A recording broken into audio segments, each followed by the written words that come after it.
Viewers की मेहरबानी है कि वो अपने सवालात हमें व्हाट्सएप नंबर के ज़रिए भिजवा रहे हैं और हम खलील कंसल्टेंसी सर्विस के फ़ोरम से ये कोशिश कर रहे हैं कि आपके सारे सवालात के जवाब मुख्तलिफ वीडियोज़ के ज़रिए आप तक पहुंचा दें। एक व्यूअर ने सवाल किया है कि ये शौकात नोटिस क्यों इशू किया जाता है और शौकात नोटिस का जवाब किसको सबमिट किया जाता है, और अगर अथॉरिटी शौकात नोटिस से सेटिस्फाइड ना हो तो फिर क्या किया जा सकता है। इस सिलसिले में ये अर्ज़ कर लूँ कि the civil servant efficiency and discipline rules 1973 में शौकात नोटिस का कंसेप्ट दिया गया है।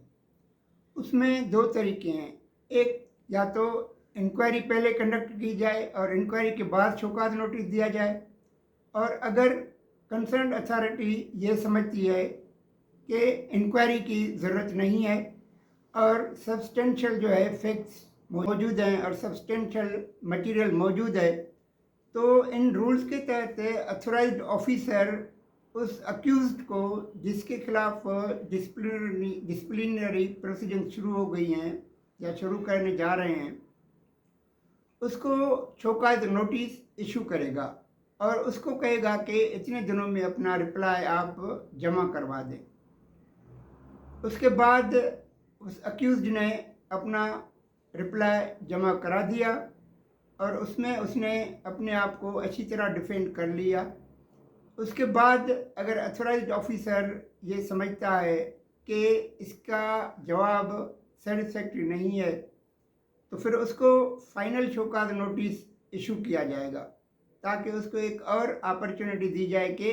आपका जवाब सेटिस्फैक्ट्री नहीं लिया जा रहा है, यानी उसको सेटिस्फैक्ट्री कंसीडर नहीं किया जा रहा है। फिर जब फाइनल शौकात नोटिस इशू होगा तो उसका जवाब भी वो उस अक्यूज्ड को जिसके ऊपर ये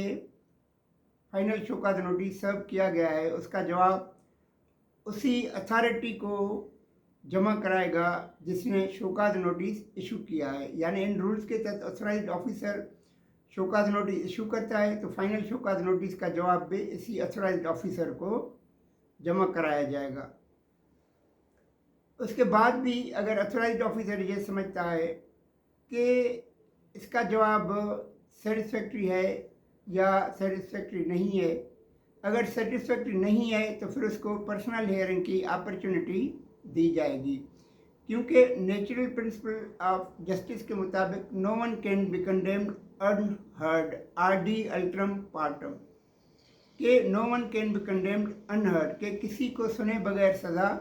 नहीं दी जाएगी। इसी वजह से उसको पर्सनल हियरिंग की अपॉर्चुनिटी दी जाती है। उसके बाद जब अथॉराइज्ड ऑफिसर ये समझता है कि इसका रिप्लाई जो है सेटिस्फैक्ट्री नहीं है और इसको माइनर पेनल्टी दी जाए, तो इन रूल्स में जो माइनर पेनल्टी मौजूद हैं उसमें से एक माइनर पेनल्टी कोई भी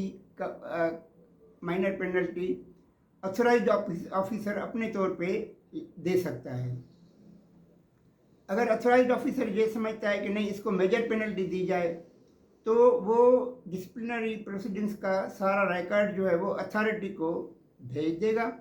और उसको रिकमेंड करेगा कि इसको आप मेजर पेनल्टी इम्पोज कर दें। फिर वो अथॉरिटी जो है इन रूल्स में,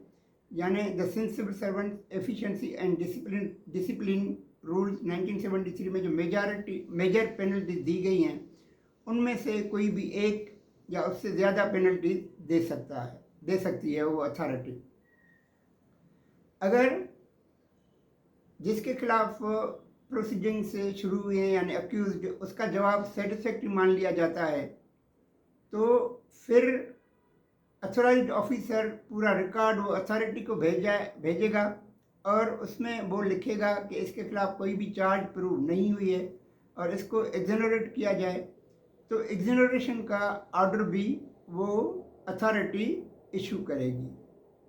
तो ये तरीका होता है शौकात नोटिस इशू करने का, फाइनल शौकात नोटिस इशू करने का, जवाब जमा कराने का, फिर पर्सनल हियरिंग की अपॉर्चुनिटी देने का, और फिर माइनर पेनल्टी या मेजर पेनल्टी इम्पोज करने का, या अगर किसी के खिलाफ कोई चार्ज प्रूव नहीं हुई है तो उसको एक्सोनरेट करने का। अगर आपको